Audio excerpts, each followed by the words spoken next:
Well, here on this Mother's Day, we're going to be looking at part 3, what is the will of God? And let me remind you of our foundational text found in Ephesians 5:17 and then also Colossians 3:17.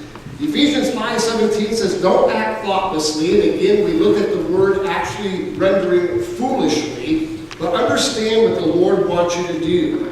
And then from Colossians 3:17, and whatever you do or say, do it as a representative of the Lord Jesus, giving thanks through him to God the Father. So remember this, whatever you are doing, if you're doing it God's way, it very well then could be God's will for you at that particular season of your life. Always keep God at the focal point. This morning we're going to begin looking at one of 3 avenues that God uses to help us not only understand his will, but also he uses so that we may be doers of his will, doers of the word. I briefly mentioned these 3 pains last week. They are the influence of others, and that's what we'll deal with this morning. Those that God has placed into our lives to speak into our lives. And then also our life situations, experiences that we've gone through that God can use to teach us. And then the leading of the Holy Spirit. This morning we'll be looking at Genesis chapter 28 and the story of Jacob. But before we get into the message itself, let me give you a little background about Jacob. He's an extremely interesting but complex individual. He has a twin brother by the name of Esau. And the Bible tells us in Genesis 25:26 that when they were being born, Esau was first, but Jacob was actually holding on to the heel of Esau, almost like he was saying, hey, not so fast, brother. I want to be first. And the reason for that is because the firstborn, back in that day and culture, received the birthright. And it almost seemed that at birth, Jacob was holding on to the heel of Esau saying, I want the birthright. It was a special privilege that only went to the firstborn. And understand, the birthright gave one the possession of all the family's inheritance, all the family estate. It also gave the honor of being head of the household once the patriarch passed away. If you read the story of Jacob, you're going to discover that he spent most of his life grasping after what didn't belong to him. It wasn't just the heel of Esau. He constantly was cooking up schemes, manipulating others, deceiving, chasing after every opportunity afforded him. You see, I think Jacob thought that the will of God was something you had to trick yourself into. So Jacob was grasping for this right even while he was being born. And as the story of Jacob unfolds, he was able to actually con his brother into surrendering that birthright. Esau, he was an outdoorsman. The Bible says that he was a hairy individual, unlike myself. I'm more like Jacob. The only problem I have is I grow hair where it's not supposed to grow. And I don't grow hair where it's supposed to grow. How many men can relate to that? Okay, I see some other hands going up. I don't know how to really describe Esau except that he looked much like Cy from Duck Dynasty. I mean, the man was just a hairy man. But because he was an outdoorsman, he was an avid hunter. On one occasion, he went out for a long period of time hunting and came back empty. He was famished. So much so that he actually thought he was dying of starvation. So as he came into the house, Jacob, who was an indoor domesticated man, was in the kitchen cooking. And he was cooking up a pot of baked beans, or a pot of beans, I guess is a better way to put it. And as Esau entered the house, he could smell the aroma of the beans. And so he begged his brother Jacob for a bowl of beans. Now, don't you think that a brother would just kind of say, okay, here you are, seeing that, Esau is half dead coming into the house, just give him a bowl of beans. Not Jacob. He said, you know what, Esau? I'll give you a bowl of beans if you sell to me your birthright. A bowl of beans for a birthright. Now Esau thought, well, what's the sense of keeping the birthright? I'm going to die anyway. So he surrendered his birthright. It was the worst deal in the history of humanity. That for a bowl of beans, he gave up his birthright. Now before you and I become judgmental, we do this all the time with God. I'm putting myself right in the same category. We are constantly satisfying a temporary pleasure, or we're indulging ourselves in the moment at the expense of the future God has destined for us. And I think that particular note that's in your sermon outline, you ought to underline or hold it somewhere just to remind you that when temptation comes, don't give in. Because oftentimes we're satisfying something temporal for the moment when God has something vastly different and even wonderful in store for us. But Jacob doesn't stop there. When his father becomes very old, is on his deathbed, he can't see, can't hear very well, he knows he's dying, he brings in the oldest son, not only because the oldest son has the birthright, but he wants to bless the oldest son. And back then, even a blessing was important. In fact, they say the blessing was far more important than the birthright. In fact, you're going to find out that the blessing is really what Jesus Christ came through. It was the lineage of the blessing that Christ came through. But Jacob, all of a sudden, puts on some clothing that makes him feel very hairy. And he steals into his father's room and pleads for the blessing. He already has the birthright, now he wants the family blessing. And Isaac reaches out and touches this hairy individual, and he says, you feel like Esau, but you sound like Jacob. But through conniving and manipulation, Isaac gives Jacob the family blessing rather than Esau. Now, as I mentioned, even though the birthright belonged to the firstborn, anyone could receive a blessing from the head of the household. And in that time of the patriarch, such blessings acted as a last will and testament, and it's supposed to reveal God's ultimate will. The blessing to Abraham's descendants was particularly important because God stated to Abraham that through his descendants, the Savior of the world would come.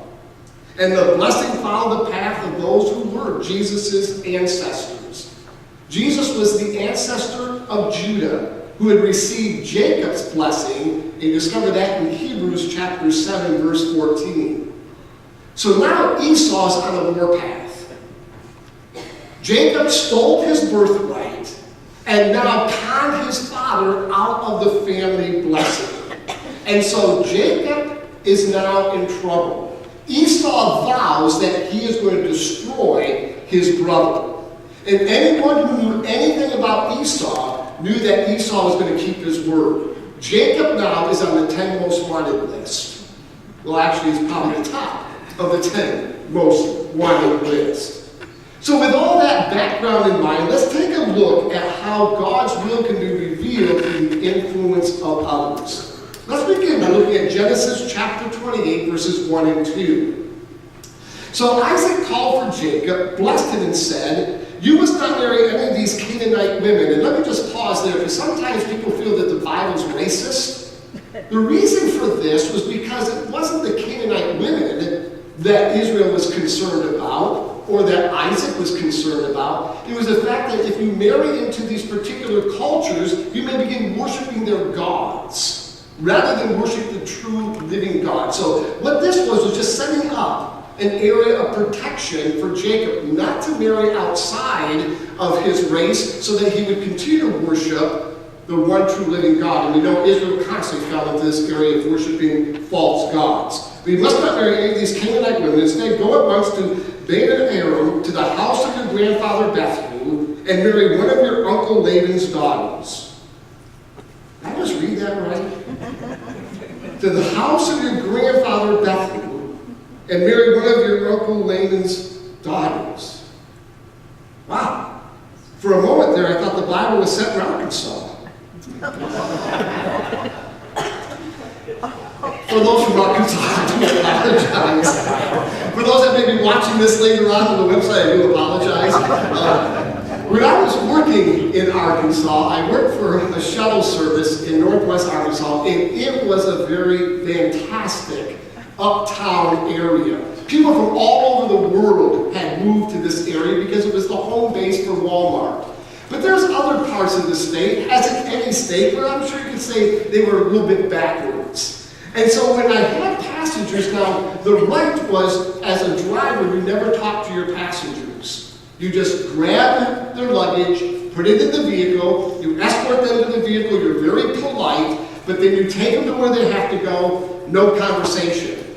But I'm a pastor. My wife many times says, I wish there were batteries so I could shut the man off.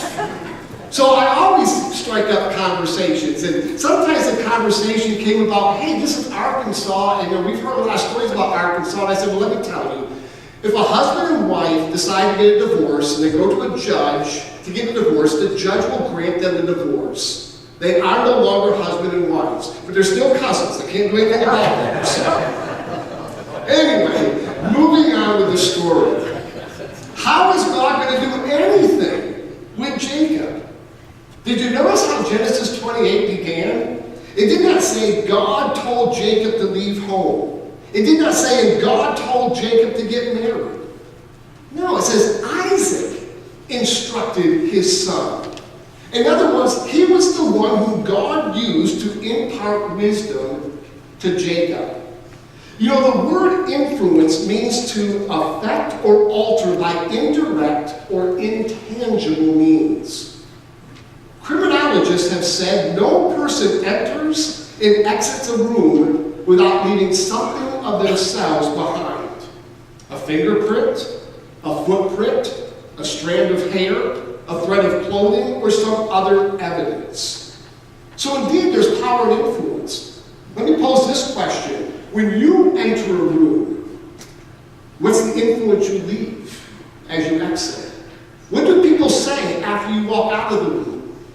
Is your influence in that presence positive, life-changing, or is it negative and when you walk out there saying, ooh, thank goodness, they're gone? What kind of influence do we bring? Because we all have a sense of influence when we enter a place. Let me share several illustrations of bad influence. In a Peanuts cartoon, Peppermint Patty's talking to Charlie Brown. And she says this, guess what, Chuck? It's the very first day of school and I've already got sent to the principal's office, and it's your fault, Chuck. Now Charlie Brown responds, my fault? How can it be my fault? Why do you say everything is my fault? To which Peppermint Patty replies, well, you're my friend, aren't you, Chuck? You should have been a better influence on me. So right away, she's passing the buck. Then another story is told of a special celebration on a cruise ship. There's an ordinary pastor sitting, or passenger rather, sitting at a place of honor next to the captain and the cruise staff. They're expressing their praise for this man. He is a hero. You see, what happened earlier that morning, a young woman fell overboard, and this man rescued the woman, risked his life in the dark, cold water, came to her side, pulled her to safety. He is now a hero. He was finally asked to come to a microphone and kind of express a little bit to all those that were seated there in the dining hall what happened. And they were stunned when he says, all I want to know is which one of my so-called friends pushed me over. He didn't dive in there to say, well, somebody pushed him overboard. And so while I was there, he decided I'll save the moon while I'm here also. How many have friends like that? Throw you under the bus, right? Push you overboard just when you thought things were going well. And then finally, one little boy was with his mom all day long, and they were out shopping. And when they came to the final store, the clerk handed the little boy a lollipop. And the mother says, now, Johnny, what do you say? Ma'am, just put it on my mom's credit card. So apparently that was the influence. She charged things all day long, so we could just charge the lollipop to my mom's credit card. But moving in a more positive direction, don't ever underestimate the way that God can use the right people to lead you to the right place. You know, I often hear people say, I don't want to know what anyone else says. All I want to know is what God says. What if God is speaking into your life through someone else? Have you ever thought about that? What if God is using someone to make an impact in your life? We need to listen to the right voices around us, to the people who truly love Jesus, who genuinely love us and are concerned and care about us, who have an understanding of who we are and what we're going through. That's why Mother's Day is so important. And it's so sad that we only have one day out of the year in which we really celebrate them. But people, you need to recognize and honor your moms. From the moment you were born, actually 9 months as they carried you, and then that moment you came forth into this world, they loved you, they ministered to you, they walked you through some very difficult times in your life, and even when you went your own way, moms haven't stopped loving or caring or giving or sacrificing. So moms, thank you for that positive influence that you have brought into our lives. And husbands, let me just give you another word of advice. Has it ever occurred to you that God might be speaking at times through your wife? Now, there's a rule in my household that goes like this. Penny's right 99% of the time. Every year, she gives me 1%. And she said, you better choose it wisely. So several years ago, we were out shopping at Lowe's. We had to replace a toilet seat at the parsonage. And so I walked down the aisle, grabbed the toilet seat. My wife says, that's not the one you want. I said, what are you talking about? She goes, that's the wrong color. I said, no, it's not. I use that bathroom every day. I know what I'm talking about. She said, I'm telling you, it's the wrong color. So a minor argument ensued, and I decided I should buy this toilet seat because it's my bathroom, I know what I need. We get home, unbox the toilet seat, pull it out, and guess what? It wasn't the right color. I blew my 1%. And I'm thinking, over a toilet seat? You are really, really dumb. But sometimes we look up wanting God to come down like a lightning bolt and just strike us, when all the while he's trying to use someone right there in front of our face to speak into our lives.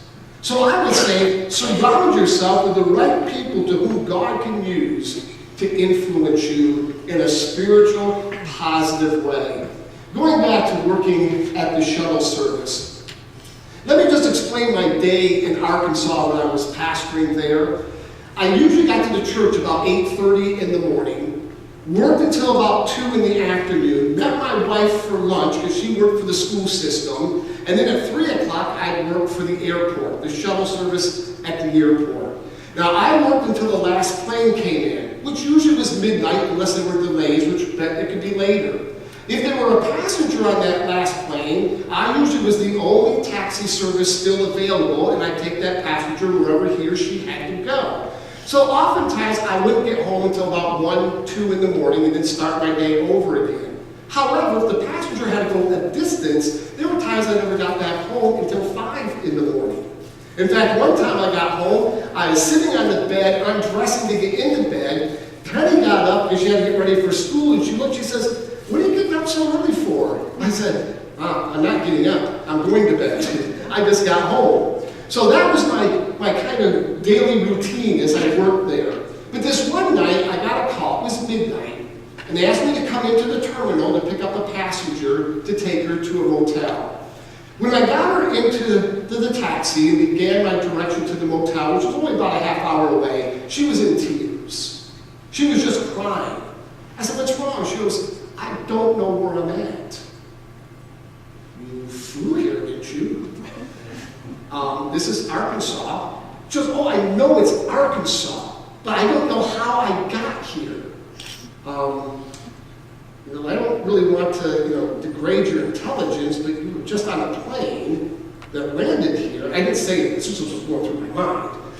And she said, I come from Canada, and I was flying, but I'm supposed to be at Fayetteville, North Carolina. She didn't pay attention. She didn't seek any advice, any counsel. And so she booked her ticket to Fayetteville, Arkansas. So she was in desperate tears. And I'm taking her to the motel. I was told to pick her up the next morning to bring her back to the airport so she can fly home. because she didn't have enough money to change her ticket to end up in North Carolina, where a lot of her friends were waiting for her arrival. So she was in a state she didn't want to be in. She was in a city she didn't want to be in. So I thought, I'm going to just change the subject. This is hurting her heart so much. So I said, well, what do you do for a living there in Canada? She said, well, I'm a lawyer. I thought, great. I go, you're a lawyer, then you should be able to fix this.